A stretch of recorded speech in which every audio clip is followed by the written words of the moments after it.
Hey, NFL fans, Harrison Graham here. If there's any Chiefs fans out there, we have a Kansas City Chiefs-only YouTube channel. The link's right there, youtube.com/ChiefsTV. We have coverage of the Kansas City Chiefs all year long, so I urge you to subscribe. Plus, you can watch our Chiefs video of the week starting right now.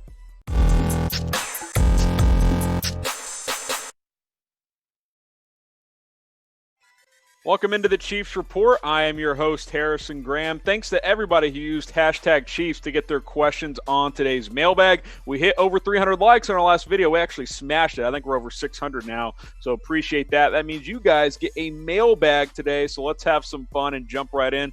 Let's start with Logan using hashtag Chiefs. Should we consider drafting tight end in the second or third round in next year's draft? Kelce is 30, so he probably has 2 or 3 good years left. Interesting you asked, Logan. I thought tight end could have been a potential option this year to take someone maybe in the 4th or 5th round to get kind of a developmental type of player. Kansas City decided not to do that. I think Travis Kelce probably has more than 2 or 3 good years left. Maybe it's more like 4 or 5, but I do agree they should get someone at that position. I like Ricky Seals-Jones on the short term as a backup, but I don't think he's a long-term option to eventually replace Travis Kelce. I do think Kelce will get another contract with the Chiefs, but it would not surprise me if they looked at tight end in 2021. Here are some of the top guys early on in the draft process, obviously, as the 2020 draft just ended. Kyle Pitts, really good player. I've watched him a lot, really good at Florida. I think he would have been the best tight end this year if he could have come out. Brevin Jordan, Pat Freiermuth out of Penn State, a couple of good options as well. Matt Bushman, then Charlie Kolar out of Iowa State. I'm a Big 12 guy, so I've watched him quite a bit as well. I think he will sneak into day 2 that next year. So there's some decent options next year, especially Kyle Pitts. I doubt the Chiefs will be able to take him, so I bet he'll be a top 20 pick. And we all know that the Chiefs are going to be selecting near the end of the first round. Can we settle a debate? Is Travis Kelce the best tight end in the NFL? Type Y for yes or type H for hell yes. It's very obvious. 49ers fans won't stop bugging me about George Kittle being better, and it's like, Kittle's good, but he's not Travis Kelce. So I expect to see lots of Y's, lots of H's in the comment section. Type your answer more than once because let's show those Niner fans, drown them out by proving who the best tight end in the NFL is. And while you're doing that, why don't you go ahead and subscribe to the Chiefs Report. More subs equals more videos. Let's get to 4,000 ASAP.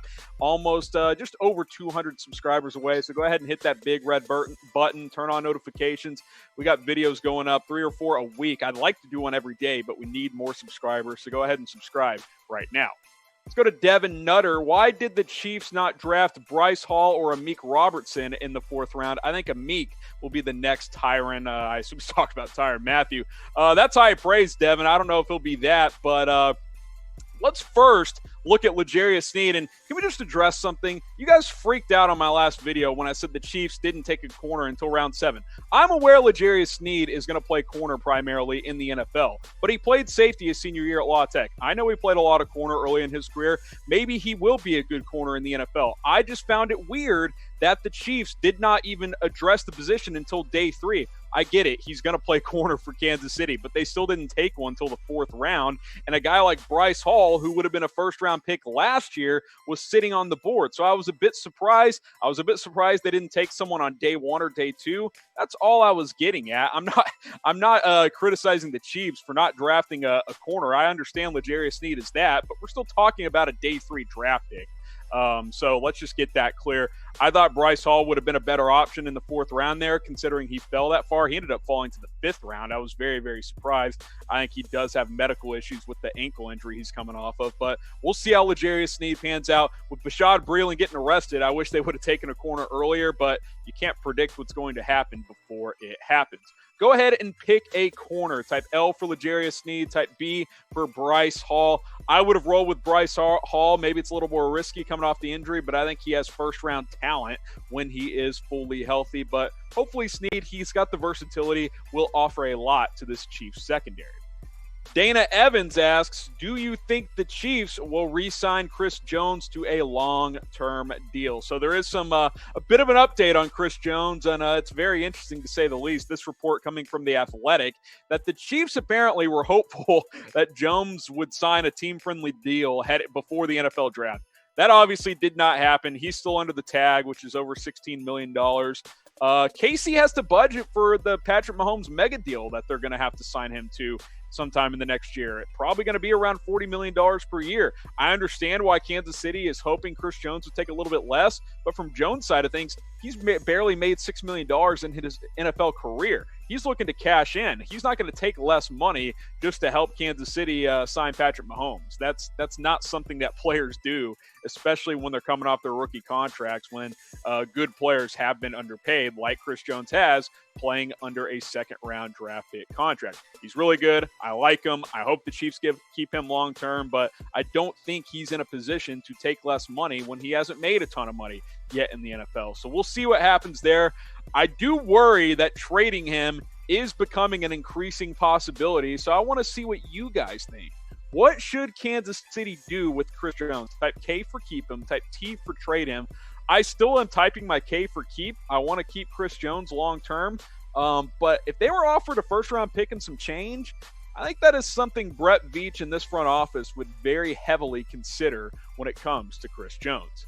Something you guys should consider is ordering some flowers for your mother. Guys, Mother's Day is almost here. Sunday, May 10th, it'll be Mother's Day, so we're about a week away here. Chatsports.com/flowers. You can get 15% off any of these bouquets. There's a lot more as well. Also, they have sweets, they have gifts, all kinds of stuff. It's not just flowers. So go to that link, chatsports.com/flowers. You married fellas with kids, also get some flowers for your wives. Show them how much you appreciate them on Mother's Day this year. The one thing you don't want to do is forget about your mother or your wife on Mother's Day. So go ahead and order those today, chatsports.com/flowers. Let's go to Monster Jam fan 0311. Hey Harrison, predict what the Chiefs are going next season. I think 14-2. Obviously talking about the record there. That would be lofty. The Chiefs have a target on their back now. They're the Super Bowl champions and they're playing a first place schedule, and the AFC West has gotten better. If this team goes 14-2, that is going to be fantastic. Let's take a quick look at the opponents. We are expected to find out the full schedule later this week in terms of when the Chiefs play certain opponents, as the NFL is planning on releasing its 32-team schedule as planned. But these are the opponents: Broncos, Raiders, Chargers, Patriots at home.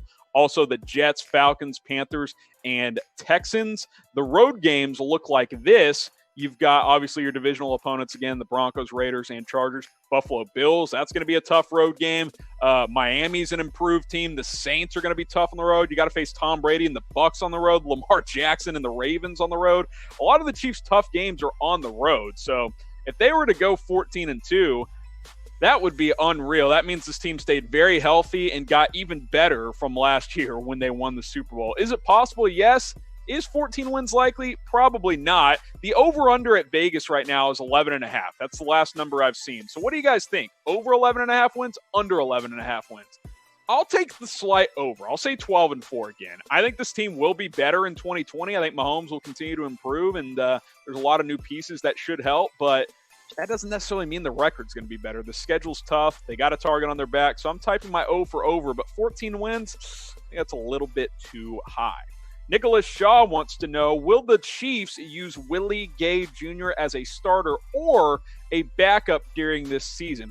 I think it's somewhere in the middle. I think he'll be a rotation linebacker in the Chiefs' nickel scheme, which is primarily what they run. They typically run 4-2-5, as most NFL teams do nowadays. 4 down linemen, 2 linebackers, 5 defensive backs. This will be the rotation: Hitchens, Wilson, Willie Gay Jr. with some other guys working in as well. I've said it the past couple of shows. I think Willie Gay could be the most talented linebacker on this team, but he also hasn't played a ton due to suspensions in college for the academic issue he had. So he missed 8 games last year, hasn't played a ton of football yet, but when he has, the talent is obvious. His head screwed on straight. I think he will play a lot as a rookie. I don't know if he'll be a week 1 starter. And 3 linebacker sets, I expect him to be out there on the field. But in 2 linebacker sets, it may still be Hitchens and Damian Wilson primarily, with Gay rotating in at certain times.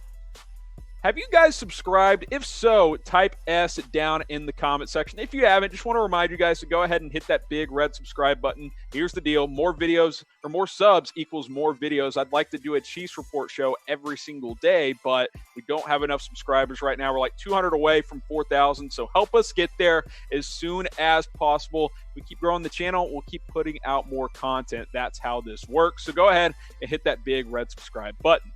Hot and Spicy Mobile Games wants to know, who is your favorite UDFA signing? Well, we actually have some news from the last couple of hours as the Chiefs have signed Michigan quarterback Shea Patterson, who did not go drafted. They're bringing him on board. There's some real talent here. He's mobile. He's got a good arm. The problem is he's never really put it together. Couldn't put it together at Michigan. I don't know if that was the offense. I think it's a combination of questionable play calling and Shea Patterson not quite living up to that five-star recruit he was coming out of high school. Here's the ultimate irony, too. He's going to compete with Jordan Ta'amu for third-string quarterback reps, in my opinion.